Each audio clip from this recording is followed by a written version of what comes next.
बिस्मिल्लाहिर्रहमानिर्रहीम। अस्सलाम वालेकुम स्टूडेंट्स, क्या हाल है जी? कैसे हैं आप सब? उम्मीद करता हूँ आप सब खैरियत से होंगे। स्टूडेंट्स, मैं हूँ मोहम्मद इब्राहीम आपके चैनल डायमेंशनल फिज़िक्स से। और प्यारे स्टूडेंट्स, आज हम डिस्कस करने वाले हैं क्लास 11 फिज़िक्स 2025 पैक्टा की बेटा जो आपकी न्यू बुक आई है जी। चैप्टर नंबर 8 स्टूडेंट्स हम डिस्कस कर रहे थे physical optics and gravitational waves. और प्यारे स्टूडेंट्स, आज का हमारा टॉपिक है polarized light by the method of reflection. बेटा आज हम रिफ्लेक्शन की मदद से लाइट को पोलराइज्ड करेंगे। और हमसे पहले 1808 में मेलस ने यह डिस्कवर्ड किया। मार्क कर लें, पेपर में एमसीक्यूज आ जाता है कि in 1808 Malus discovered that polarized light is obtained when the ordinary light is reflected by the plane sheet of glass. अब सवाल ये पैदा होता है कि रिफ्लेक्शन क्या होता है? बेटा रिफ्लेक्शन कहते हैं bouncing back of a light at the boundary of medium और अ सरफेस। अब इस डायग्राम को देखें तो बेटा यहाँ पर आपके पास एक मीडियम जो है वो एयर है, ठीक है। मीडियम 1 जो है वो एयर है और जो सेकंड मीडियम आपके पास है वो क्राउन ग्लास है, ठीक है। ये आपको क्राउन ग्लास की सरफेस दिखाई गई है। ये जो हॉरिजेंटल आपको लाइन दिखाई गई है ना यहाँ पर, ये एक्चुअली क्या है? क्राउन ग्लास की सरफेस है, ठीक है। मतलब ये फर्स्ट मीडियम है और ये नीचे सेकंड मीडियम है। अब इस सिनेरियो में आपके पास जो कंडीशन रखी गई है वो ये रखी गई है कि रिफ्रैक्टिव इंडेक्स जो है सेकंड मीडियम का वो ग्रेटर होगा फर्स्ट मीडियम से। अब फर्स्ट मीडियम में एयर का रिफ्रैक्टिव इंडेक्स 1 होता है, जबकि बेटा जो हमारे पास क्राउन गिलास है इसका रिफ्रैक्टिव इंडेक्स लिखा हुआ है, पेपर में एमसीक्यू आ जाता है 1.52। तो 1.52 ग्रेटर है 1 से, तो इसलिए हमने लिखा है n2 ग्रेटर देन n1। अब रिफ्लेक्शन ये होता है कि लाइट आई, एक मीडियम की सरफेस से टकराई और वापस उसी मीडियम में चली गई जिस मीडियम से लाइट आई, मतलब एयर से आई और क्राउन ग्लास की सरफेस से टकरा कर बाउंस बैक होकर दोबारा एयर में ही चली गई, ठीक है। इस प्रोसेस को हम रिफ्लेक्शन कहते हैं। जब लाइट क्या हुई आपके पास? बाउंस बैक हुई at the surface of medium, ठीक है। लेकिन बेटा एक प्रोसेस हमारे पास होता है रिफ्रैक्शन, ठीक है। जब लाइट क्या हो जाती है? बेंड हो जाती है जब वो एक मीडियम से दूसरे मीडियम में एंटर होती है। अब इस वक्त अगर आप देखें मेरे कर्सर को, लाइट आई और फर्स्ट मीडियम से जब सेकंड मीडियम में एंटर हुई तो ये बेंड हो गई टूवर्ड्स द नॉर्मल।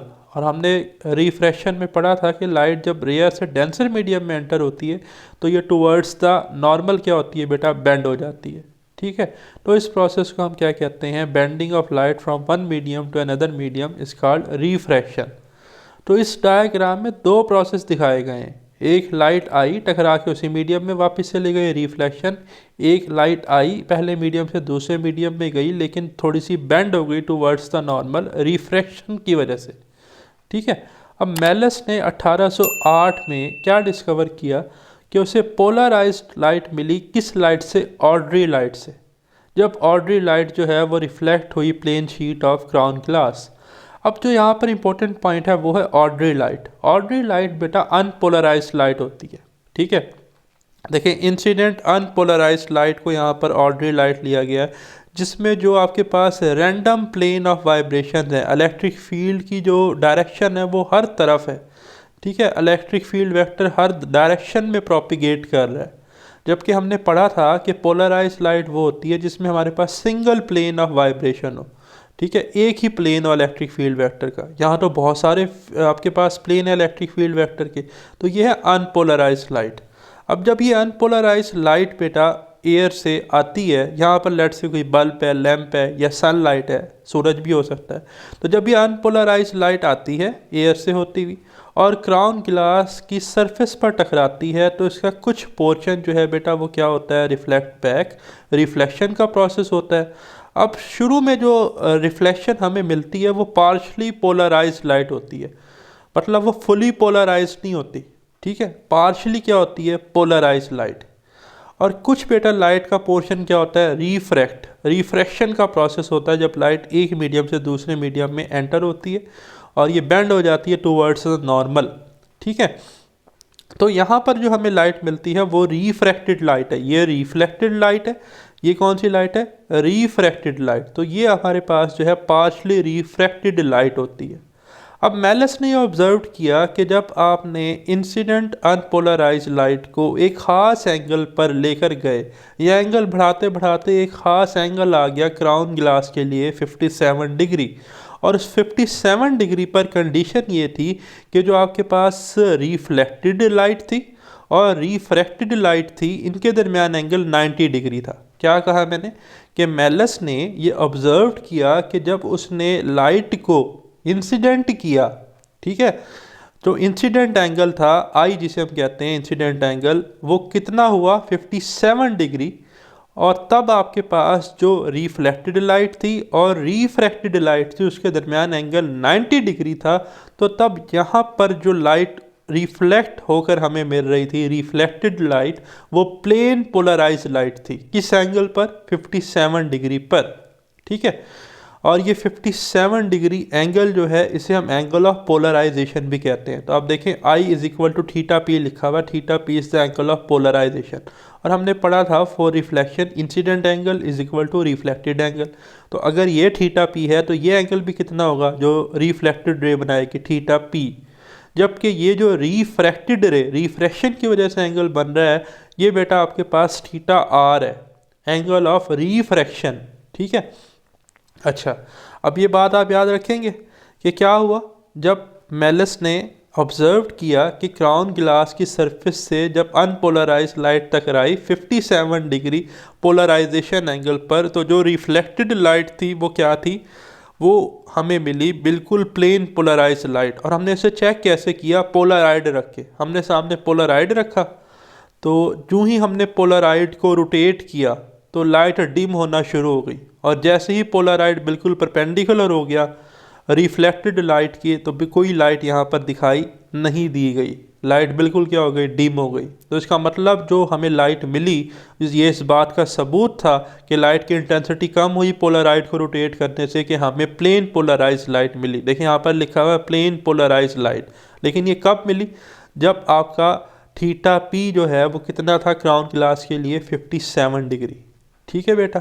ये चीज़ एक तो आपने नोट कर लेनी है। और बड़ा इंपॉर्टेंट पॉइंट कि रिफ्लेक्टेड लाइट और रिफ्रैक्टेड लाइट के दरमियान एंगल कितना था, देख भी रहे हैं, 90 डिग्री, ठीक है। अच्छा, नॉर्मल जो है ना वो ये जो आपके पास प्लेन एक्सिस के परपेंडिकुलर होता है, और आपको पता है कि अगर मैं यहाँ एक डी रखूँ, नॉर्मल यहाँ से लेकर यहाँ तक, ये जो ग्रीन कलर की आपको लाइन नज़र आ रही है, यहाँ से लेकर नॉर्मल से नॉर्मल तक, ये एंगल कितना बनेगा? मतलब ये एक पूरा क्वाड्रेंट 90 डिग्री का होता है, नीचे वाला भी 90 डिग्री का है, ठीक है। ये पूरा एक देखें प्लेन बन रहा है ना, दो एक्सिस के दरमियान, ये मान लें एक्स एक्सिस है, ये वाई एक्सिस है, तो ये आपस में परपेंडिकुलर है, तो एक एंगल ये 90 डिग्री का, और नीचे से देखें तो ये एंगल कितना 90 डिग्री। तो यहाँ से लेकर यहाँ तक ये जो ग्रीन कलर का आपको नज़र आ रहा है, ये एंगल कितना है, 180 डिग्री, ठीक है। तो इस 180 डिग्री में अगर हम ऑब्ज़र्व करें, एक तो थीटा पी आ रहा है, प्लस बेटा 90 डिग्री आ रहा है, और प्लस थीटा आर आ रहा है। इसका मतलब theta P plus 90 degree plus theta R is equal to 180 degree. अगर मैं पोलराइजेशन एंगल प्लस 90 डिग्री जो कि रिफ्लेक्टेड और रिफ्रैक्टेड रे के दरमियान एंगल है, plus theta R angle of refraction, इन तीनों को ऐड करूं, theta P plus 90 plus theta R, तो इसका सम 180 डिग्री आता है। ये पॉइंट याद रखिएगा, की पॉइंट है इस लेक्चर का, ठीक है।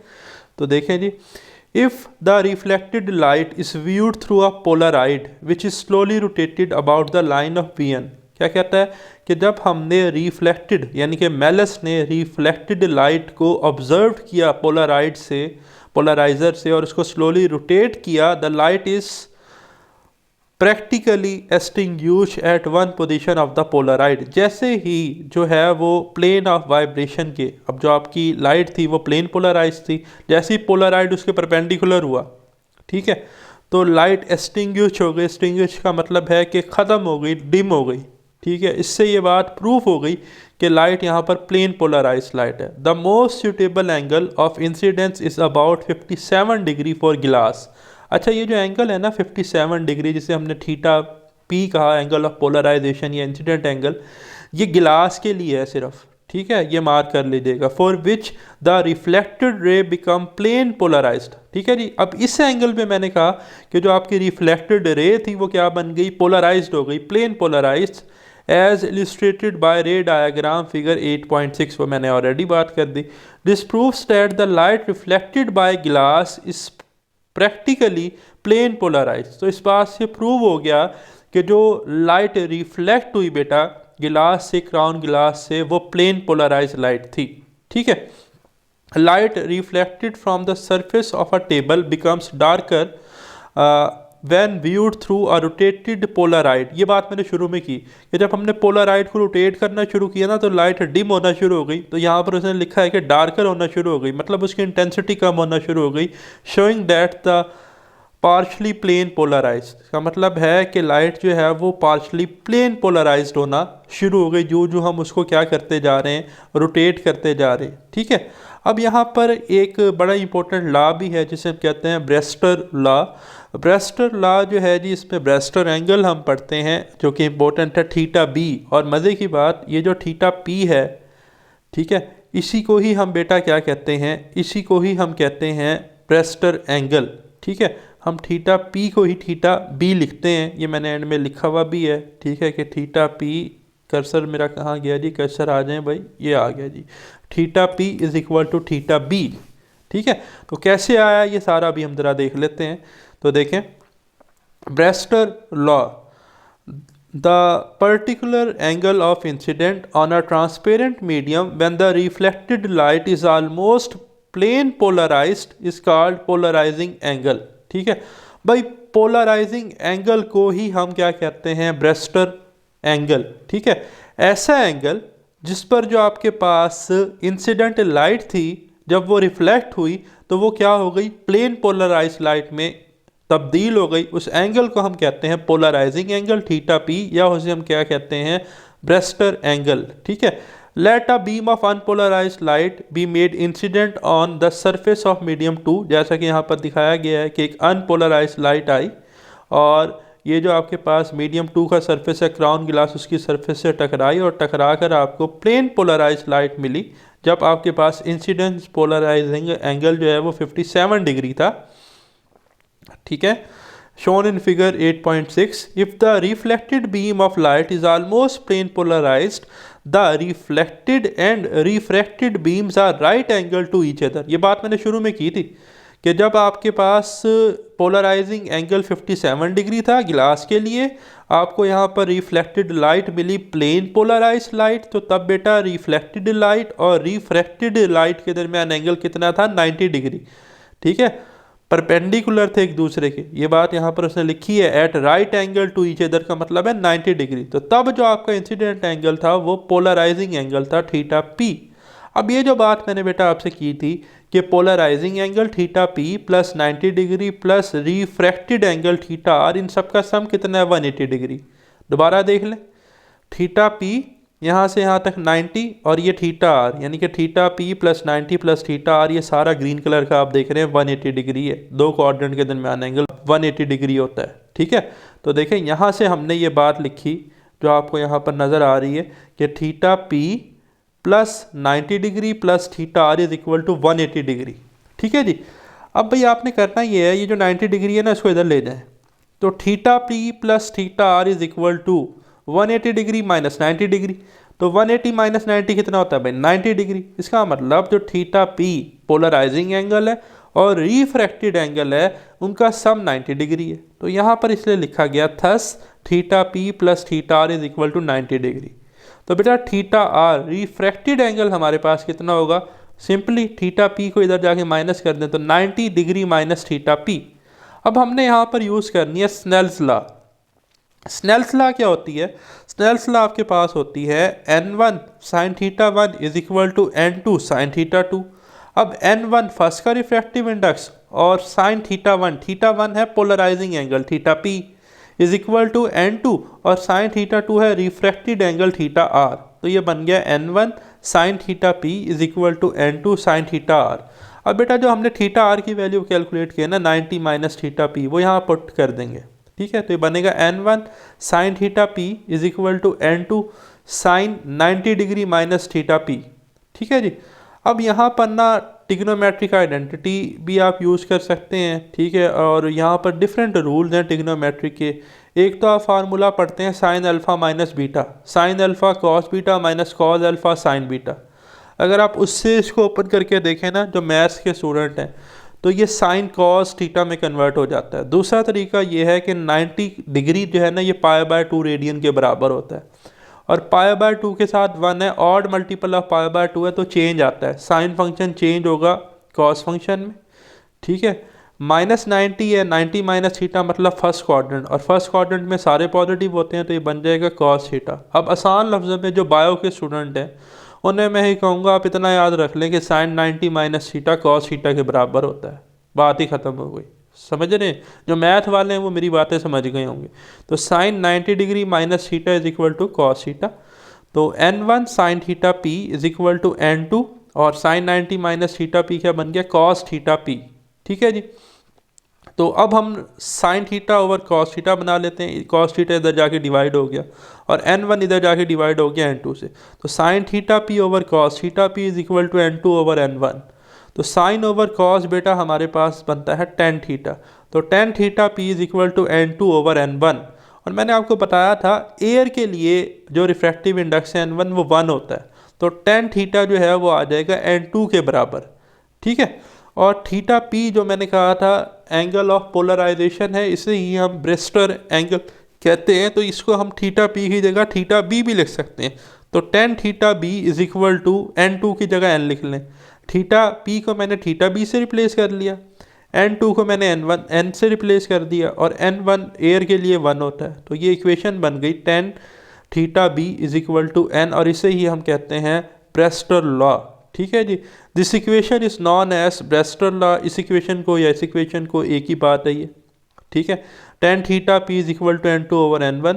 इन this equation n1 is the refractive index medium 1 and n2 is the refractive index of medium 2। n1 refractive index air का है, n2 क्राउन गिलास का है। इफ मीडियम 1 इज एयर, अगर पहला मीडियम एयर है, then equation become tan theta p is equal to n। क्यों भाई? Because n1 is equal to 1, मैंने कहा ना एयर के लिए रिफ्रैक्टिव इंडेक्स 1 होगा, and n2 is equal to n, और n2 को हम n लिख लेंगे simply. Here n is the refractive index of medium on which light is incident. Second जो आपके पास मीडियम का रिफ्रैक्टिव इंडेक्स है ना, वो n है। Hence Brewster prove that tangent of the angle of polarization, कहता है कि जो टेंजेंट है एंगल ऑफ पोलराइजेशन का, ये देखें ten theta p, tangent of angle of polarization is numerically equal to the refractive index of medium 2 when medium 1 is air। अच्छा ये कब है ये वाली कंडीशन? जब पहला मीडियम एयर हो, क्योंकि उसका रिफ्रैक्टिव इंडेक्स 1 है। अगर एयर के अलावा कोई और मीडियम है तो फिर ये फार्मूला लगेगा tan theta p is equal to n2 over n1, ठीक है। अच्छा जी, in Brewster law the angle theta p for which the reflected ray and refracted ray make an angle of 90 between them, ठीक है जी। ये देखें ये वाली रिफ्लेक्टेड रे एंड रिफ्रैक्टेड रे, जिसमें एंगल कितना था दोनों के दरमियान, 90 डिग्री परपेंडिकुलर थी रिफ्लेक्टेड रे और रिफ्रैक्टेड रे। जब angle of incident polarizing angle था, जिसको अपने ब्रेस्टर एंगल भी कहा, ठीक है, then it is called Brewster angle. लीजिए डेफिनेशन आ गई ब्रेस्टर एंगल की, आप यहाँ से लेकर यहाँ से यहाँ तक मार्क कर लेंगे, ठीक है। इन ब्रेस्टर लॉ से लेकर यहाँ तक ब्रेस्टर एंगल की डेफिनेशन है थीटा बी। तो थीटा पी किससे रिप्लेस हो जाएगा? थीटा बी से। Then tan theta B is equal to N holds. तो मैंने आपको बताया है कि जब आपके पास फर्स्ट मीडियम एयर है तो tan theta B tangent of angle of polarization या tangent of Brewster angle is equal to the refractive index of medium 2, आसान लफ्ज़ों में, ठीक है जी। तो यहाँ तक था प्यारे स्टूडेंट्स हमारा आज का वीडियो लेक्चर। एक इंटरेस्टिंग इन्फॉर्मेशन है, इसको भी देख लें।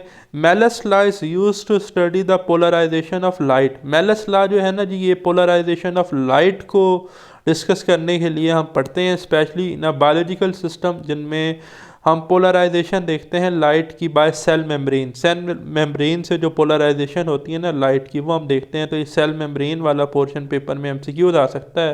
बाकी बायोलॉजी वाले स्टूडेंट्स इसे अच्छे से समझते हैं, जानते हैं।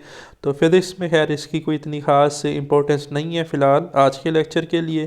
तो ये था प्यारे स्टूडेंट्स हमारा आज का वीडियो लेक्चर पसंद आया तो अपने दोस्तों के साथ शेयर कीजिएगा।